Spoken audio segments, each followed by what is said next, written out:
So in this segment, we're going to be discussing kind of Sunak's horrible answers on Afghan refugees and the way they're being treated. He's asked very specific questions and he kind of dodges the questions, which is frustrating.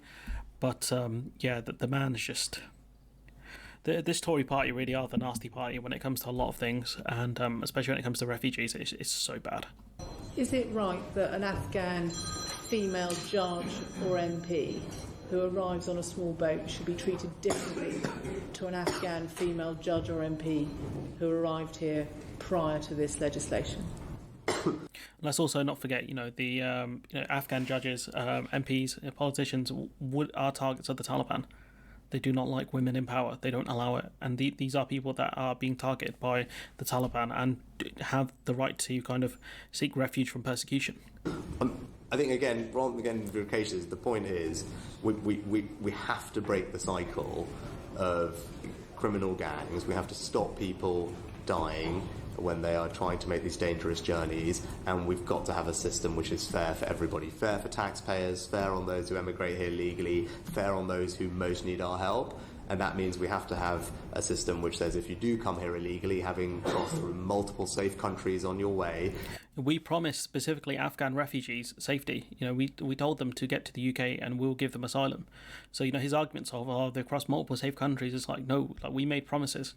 That's all it was. We let them down in the end. We made them promises, told them to get here, and then they were like, okay, cool, how do we get here? And you're like, I don't know, bro. And so what happened was people took advantage of it. You have people smugglers who will, people have to pay to get boats to cross the channel, because that's what they were promised. They were promised refuge. So Sunak's answers here just absolutely abysmal. Then it's reasonable that we detain you and remove you to a safe alternative. Let's just forget, what are we doing here? We are making sure that people are looked after. They will be safe. That will either be in their home country, if that's appropriate for them, or Rwanda, or other alternatives down the line. What other alternatives? We know if the Afghan women won't be safe in Afghanistan, sending them to Rwanda. I don't know much about Rwanda, but one of their policies towards women, specifically in this case, I genuinely don't know. It doesn't seem like it makes much sense. Yeah, that is a policy which is reasonable, it's fair, and will ensure that we can break the cycle of criminal gangs, continue to welcome refugees here who we want to provide that sanctuary for, and stop people dying needlessly. And the fact that Ukrainian refugees are being treated differently to even like refugees from Hong Kong are being treated differently to Afghan refugees who we promised refuge to. It's just absolutely inhumane. We've got this one here, another sickening betrayal. Britain tells Afghans in hiding that they can come to the UK, but only if the Taliban approves documents. You want people to ask the Taliban to approve of the paperwork? Like, bruv, do you know who the Taliban are? Do you think they're just some nice party who are going to do this stuff? It's just shocking from the British government. Just so stupid. Like, I get you need to check people's papers and stuff like that to make sure, they are, who they say they are and they're coming from where they say they're coming. But like to be like the Taliban need to certify the documents, like really. Honestly, and that kind of exposes where these people are in hiding. If they're hiding out in Afghanistan or any other country, they're going to have to send off paperwork or go somewhere to get it certified by the Taliban. It makes no sense.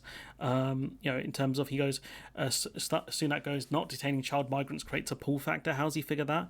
He goes, accepting children arriving in the UK on small boats from detention would create a pull factor that would put minors at risk. Like, that makes no sense, honestly. So there's, he's talking about there's no incentive for people to bring children with them. Do you think they're going to leave their children in France, in Calais? Do you think they're going to leave their children, in whatever country that they're coming from via the crossings or whatever? Like, are you stupid? Like, no, most parents will not leave their kids behind unless it's an absolutely desperate situation. If anything, they will send their kids there.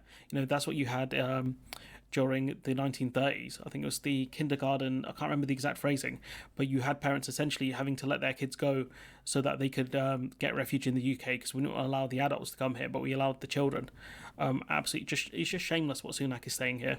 And then you've got an Afghan pilot who served with British forces and fled to the UK in a small boat is facing deportation to Rwanda. So this again is another person who would be a target of the Taliban, because he helped British forces against the Taliban, and the Air Force lieutenant says he's one of the many Afghan personnel forgotten by coalition forces after the fall of Kabul. And then you've got this absolute joker, Tobias Ellwood, saying, this clearly is not who we are as a nation. This is not how our migration system should operate. I hope the government will look at this case specifically and address the wider issue of how an Afghan who supported UK armed forces can safely apply for asylum in the UK. I've got news for you, Toby, mate. The only way for, I think, Afghans to claim asylum in the UK, as is the case for most other refugees, apart from a few, is they have to physically be in the UK. Now, Tobias, riddle me this. How do they get to the UK if they cannot fly here? Like, bro, honestly, this is your party. You know, you say the government needs to look at this. Like, your party are in charge, pal. You know, maybe you should start lobbying. Maybe you should really start putting pressure on your own party to deal with this stuff, because your party's stance on refugees is absolutely abysmal. And this is it just shows you how kind of barbaric these people are. You know, not helping military personnel. Imagine you were a translator or anyone who was, you know, promised refuge. You know, at some point if they needed it, if the Taliban ever took over, and then being told, actually, nah, we're not going to do that.